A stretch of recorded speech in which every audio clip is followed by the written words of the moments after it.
Today, Donald Trump made his priorities crystal clear, and they do not involve making life easier for Americans. Trump started the day by announcing on social media that I will not sign the housing bill, which has been fully approved by Congress and sent to the White House in protest over the fact that the United States Senate is not capable of passing the Save America Act. So Trump is openly admitting that he's willing to hold up legislation with overwhelming bipartisan support. It passed the Senate 85-5 because enough Senate Republicans won't let him meddle in elections. In other words, Trump is holding housing affordability help for Americans hostage until he gets the election bill he wants.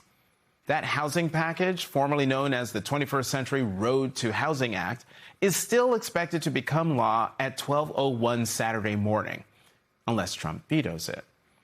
But that wasn't the only demand in Trump's post. Trump also demanded that Senate Republicans eliminate the filibuster to pass the SAVE Act, a Senate rule that many Republicans have spent years defending because what's good now might not be so good if Democrats win the Senate in November. But Trump, never a strategic thinker, wants those same Republicans to abandon that position because it stands in the way of him being able to meddle in the election. And that's not a coincidence.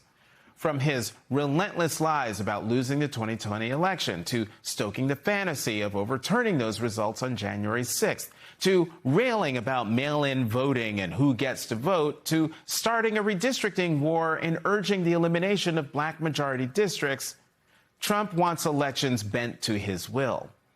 Today's threat is just the latest example and maybe the clearest example of how far he's willing to go. But today's developments don't end there.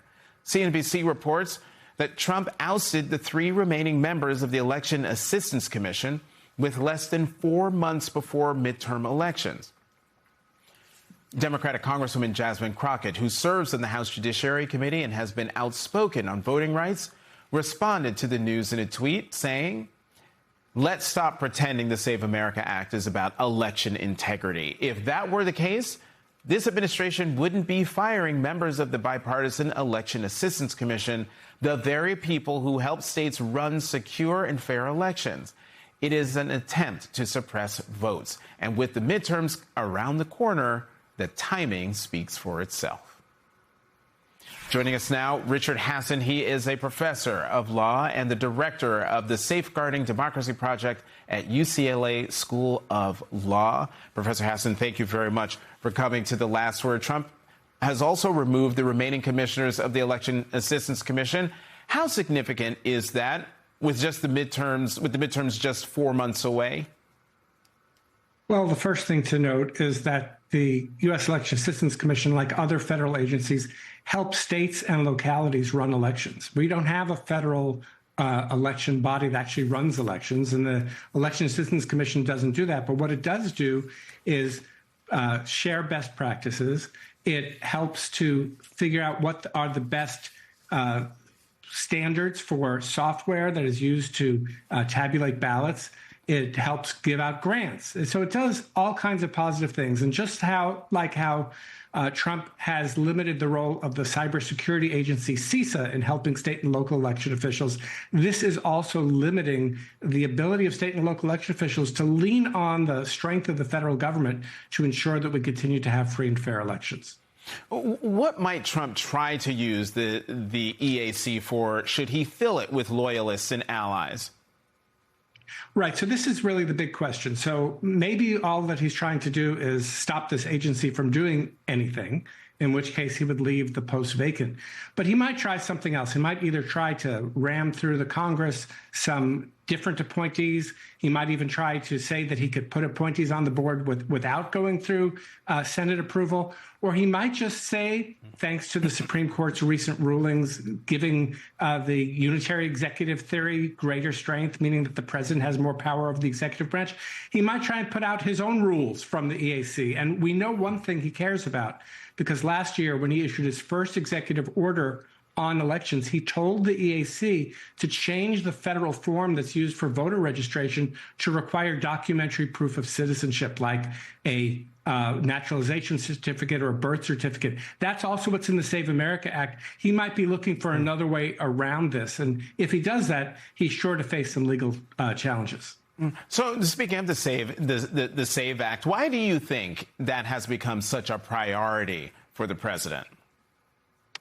Well, one possibility is that he really believes that elections are being stolen. I can't get into Donald Trump's head, but I also think that maybe the end game here is he knows that there's a very good chance that he's going to lose control of one or both houses of Congress come next year. And if he's looking for a scapegoat, he can say, well, you know, we could have saved the elections if Republicans would have just come through and passed this law that would have stopped massive voter fraud. I don't think that's going to convince anyone except for those people already in his base who believe that elections are stolen. But I think now it's much more just a rhetorical thing than it is actually an attempt to try to get this legislation passed before November. When you step back and look at all of this together, the push for the SAVE Act, gutting the EAC, what is the larger story that Americans should be paying attention to? Well, in the past, the federal government has been the great protector of American elections. It was, after all, it was federal observers and registrars who were sent down to the South at the beginning of the Voting Rights Act to register black voters who were disenfranchised. Now the federal government is the greatest risk that this country faces to free and fair elections in 2026. And that's a terrible thing to have to say. At best, what Donald Trump is doing is sowing doubts about the fairness and integrity of the election. At worst, he's trying to put a thumb on the scale and change the rules to make it harder for people to register and vote in this very important midterm election season that's coming up. What worries you most, excuse me, about the November elections? If the elections are not close, I think we'll be able to squeak through, even with what Trump is trying to do. I'm really worried about what would happen if we had very close election for control of Congress. Maybe it turns on a few seats in various states where there are close congressional races. And then is Donald Trump going to lean on election officials and elected officials? Is he going to try to seize ballots? I don't expect that there's going to be much on the front end. I don't think there are going to be ICE agents at the polls, but I do worry in a close election about how he might try to mess with the tabulation of ballots and the certification of winners, which is something that he tried to do back in 2020 when he tried to steal the election from Joe Biden.